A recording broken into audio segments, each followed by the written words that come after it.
Hey everyone, I'm back with another video. This time I'm going to talk about an incident I had in a train station downtown in my home city about a week ago. So here's what happened. I'm getting off the Blue Line train in Chicago. I cross over from the Blue Line station to the Red Line station at Jackson. It's one of the downtown stations. Anybody from Chicago know what I'm talking about. Once I cross over to the Red Line platform at Jackson, I see an attractive woman, black woman. She has dreadlocks, and they're the long, silky type of dreadlocks that I really like. Just so you know, my favorite hairstyles are either dreadlocks, cornrows, or afros on black women. So I want to put that out there. But I see this lady, and I'm on the train station, so I'm thinking, those look nice. So I go over and say to her, "Excuse me, can I compliment you?" And she says yes, and I say, "I like your dreadlocks." And here's what she says. "Oh, they're not dreadlocks. That's derogatory. You shouldn't call them that." I then say, "Well, I've met quite a few people that call them that, and I mean it as a compliment." Then she says, "That's fine, but you shouldn't call them that. But thanks anyway." I say, "Fine, and have a nice day." I walk away irritated. I get on the Red Line, and I continue north to a beach party that I went to about a week ago. Now, here's my problem with idiots like her. I did the research, and apparently they are officially called dreadlocks by the vast majority of people, especially people in the Caribbean, the Rastas, people that live around that area around Florida, the Gulf of Mexico, the whole Caribbean area. Most people call them dreadlocks. In fact, doing my research, I found a couple of websites where apparently this does seem to be true, that they are officially called dreadlocks, and there's nothing derogatory about them. But the site is called dreadlocks.org, and the particular thread was called "The History of Dreadlocks." And I'm going to read an excerpt from it right now. Towards the top of this particular page, it says, and the title is "The Roots of Dreadlocks." And I quote, "The roots of dreadlocks can be trailed to the Rastafarians of Jamaica, and further to the Indian sages and the yogis. But they have never been more popular or widespread than they are today. It is said that dreadlocks originated with these Eastern holy men, possessing nothing, renouncing the world, and renouncing all possessions, even the comb. They eschewed even personal grooming, hence the inevitable dreadlocks." So basically, these were wise men that, wink wink, cut themselves off from society and lived life on their own. Hopefully you get that, to the people who are going to be listening. Dreadlocks get their name from the Jamaican tradition. Those with natty locks in their hair were to be dreaded or feared. When slavery was abolished in the United States, it was no longer legal to enslave African Americans. But good old America found a loophole. No one said anything about not enslaving native peoples of India. In the next couple of paragraphs, it starts with slavery. And I quote, "So over there they went and began capturing and enslaving peoples from India and the surrounding areas. Find that in history books, if you can. The Hindu yogis and the holy men, along with their dreadlocks, escaped to the Caribbean islands. And that's where they began appearing in places like Jamaica, where their natty hairstyle and religious piety were noted and followed by the burgeoning Rastafarians and the holy men of those islands. Dreadlocks have their roots, again, no pun intended, in the spiritual circles. The Hindu holy men of the East, the Rastafarians, which were essentially Judeo-Christians of the Caribbean islands, wore dreads as a part of their religious lifestyle. Dreads themselves for the Eastern yogis were nothing special, but the Rastas almost deified their locks and considered the hair to be holy and powerful. Dreadlocks became a religious priority.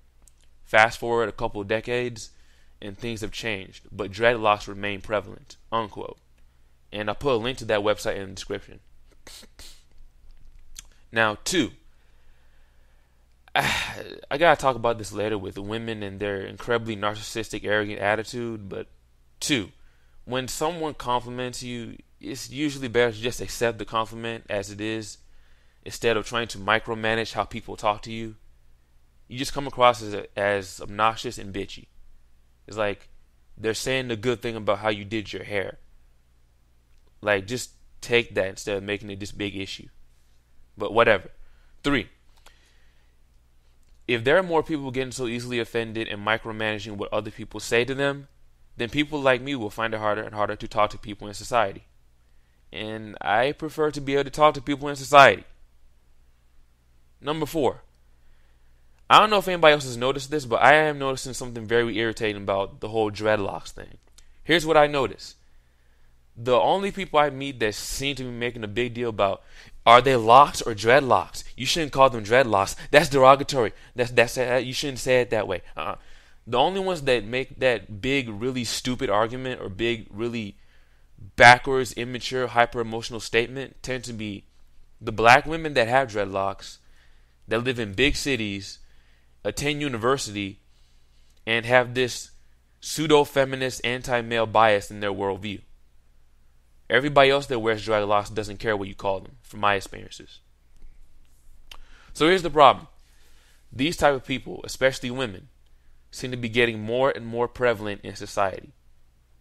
This makes it harder to compliment or start nice conversations with people, and I for one refuse to live my life based on the emotional demands of insecure, spineless people walking around. The PC culture, this politically correct thing, is just getting out of hand. The social justice warriors, and I'll talk about them in a later video, their nonsense needs to stop. Let me remind a lot of you college-educated, left-leaning feminazi types of some things. Okay, you have electricity. You have indoor plumbing. You have public transit. You have many modern amenities that billions of people around the world still dream about. In other words, your life is not that hard. So get the chip off your shoulder and stop being so hypersensitive and hyper-emotional and overly offended by everything. It's backwards that we have a society where people are getting offended because you gave them a compliment but you didn't use the right word. That is fucking ridiculous. Also, I have a hypothesis about this type of behavior. Maybe other people can chime in, but these women seem to be single more often. They tend to be feminist types. They earn degrees that are worthless, and they're owing thousands of dollars in student loan debt. So, right now, I'm just making the educated guess that deep down, they're very angry about their current situation. And instead of being proactive about it and doing something to correct the problems of maybe getting, paying off the student loan debt, finding a job in whatever field they majored in, whatever, instead, they lash out randomly at people they interact with. As in, they lash out at people who have contributed nothing negative to their current situation. Which, again, is an immature and destructive thing to do instead of being proactive and finding a way to correct the problem that they got themselves into. And finally, to all the women that want to wear dreadlocks, especially black women, here's what you might want to do. You might want to do some research into what dreadlocks are, where they come from, and their history. Please don't get them as just a fashion statement. That's immature and childish. What you're doing to your hair has much deeper, more mature roots than just, I have dreadlocks, they look good now. You have to look deeper into that. 2, they're called dreadlocks. Some people call them dreads, some people call them locks. I call them dreadlocks. People call them what they want. But people don't call them what you want. You cannot control and will not control how people speak to you. You can only control yourself and how you respond to things. Get over it. 3, I call them dreadlocks. Do not shame me or try to correct me for what I call a hairstyle. I like them. I like dreadlocks. I call them dreadlocks. You don't control my thoughts. You don't control my vocal cords. And if this behavior continues, you'll end up being the old cat lady that nobody can stand. Let me say that again.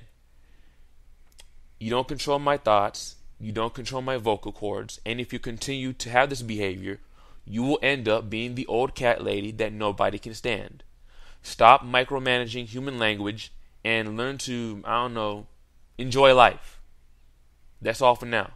Peace.